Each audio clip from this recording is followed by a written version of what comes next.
ঈদ মোবারক, ঈদ মোবারক, ঈদ মোবারক। দর্শক, এই মুহূর্তে আমার নিউজগুলো যারা টানা ধারাবাহিক দেখছেন, আপনারা জানেন যে এই মুহূর্তে সেখানকার পরিস্থিতি কি। আমাদের বীরদেরকে, আমাদের আমজনতাকে ঠোকার জন্য লক্ষ লক্ষ সেনা, হাজার হাজার ট্যাঙ্ক নিয়ে রাফা সীমান্তে যখন অবস্থান করছে, তখন বীরদের যে জিনিসটা আমি এতদিন যাবৎ চাইছি, সেই কাজটা আজকে তারা করছে। তবে আজকের দিনে বীরদের যতগুলা টিম আছে, ইরাক, সিরিয়া, ইয়েমেন, লেবানন, তারপর হচ্ছে গেজা বা এখন বাহরাইনের যে গ্রুপটাও এখানে কানেক্ট হয়েছে, আপনারা সকলে একসাথে কৌশলগতভাবে আপনারা কিন্তু খেলতে হবে।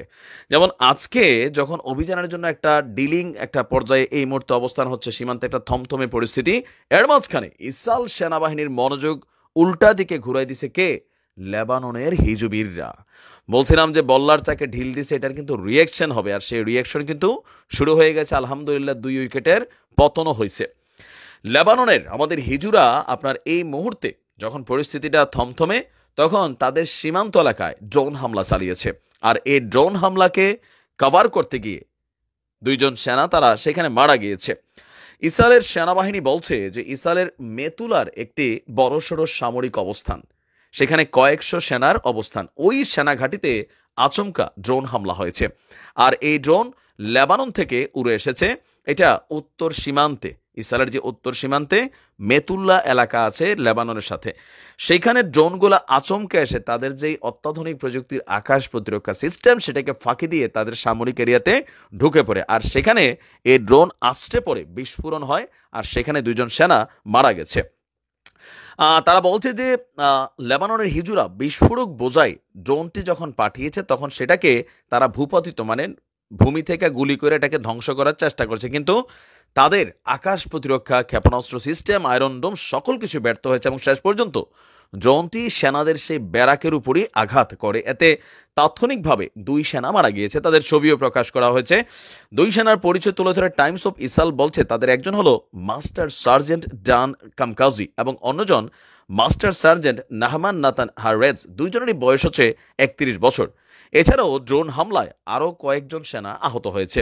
হিজুরা হামলার দায়িত্ব স্বীকার করে বলছে যে আমাদের উপরে যেই ঘটনা ঘটছে সেটার এটা জবাব, পাশাপাশি রাফা সীমান্তে যেই ঘটনা ঘটাতে যাচ্ছে সেটার জন্য একটা ছোট্ট সতর্কবার্তা। এর আগে আপনারা জানেন গতকালকে গোলান মালভূমির সামরিক ঘাঁটি লক্ষ্য করে একসাথে অর্ধশতাধিক অত্যাধুনিক প্রযুক্তির রকেট ছুটেছিল। এই যখন অবস্থা, তখন অনেকটা মনোযোগ চলে যাচ্ছে ইসরায়েলি সেনাদের উত্তরের দিকে। এরা এতদিন যাবত যেটা করছে, এদের টোটাল সেনাদের রিজার্ভ বাহিনী একটা বড়সড় জমায়েত কিন্তু রাফা সীমান্তে করছে, কারণ এইখানে তারা একটা ভয় হোক, অরিজিনালি অভিযান হোক, ছোটোখাটো তো শুরু করছেই, কিছু একটা বড় ঘটাইতে যাচ্ছে। এখন এদের এইখানের মনোযোগটাকে নষ্ট করতে হলে ইরাকের যেটা করতে হবে, সিরিয়ার যেটা করতে হবে, ইয়েমেনের যেটা করতে হবে, বিভিন্ন যেই এরিয়াগুলো আছে এইলাত অথবা সীমান্তবর্তী অথবা যেখানে যাদের টার্গেটটা পৌঁছায়, সেই অঞ্চলগুলোতে ছোট ছোট ছোট ছোট খেলা খেলতে হবে। তাহলে হবে কি, এই সেনাবাহিনীর মনোযোগ থেকে যারা এই যুদ্ধটারে পরিচালনা করার জন্য ঠান্ডা মাথায় বসে আছেন, তাদের মাথাটা হালকা গরম হবে। আয়রন ডোম প্রযুক্তিও নির্দিষ্ট এরিয়াগুলোতে চলে যাবে। এদিকে ফাঁকি দিয়ে আমাদের গা ওজে যা সেইখানের বীররা অথবা ইরানের কোনো একটা সিস্টেম করে এদিকে কিন্তু খেলাটা হালকা খেলা যায়। কারণ আমাদের পিছনে তো আর কেউ নাই, আমরা অল্প কয়েকটা টিম মিলে এই খেলাটার মধ্যে এখন এই মুহূর্তে মাঠে আছি। আরব রাষ্ট্রগুলো সহযোগিতা করবে না, তুরস্ক কূটনৈতিকভাবে করছে কারণ ন্যাটোর সদস্য, আর বাকিরা তো চুপচাপ আছে। সো ইরান কৌশলে সবাইকে আসলে পরিচালনা করছে।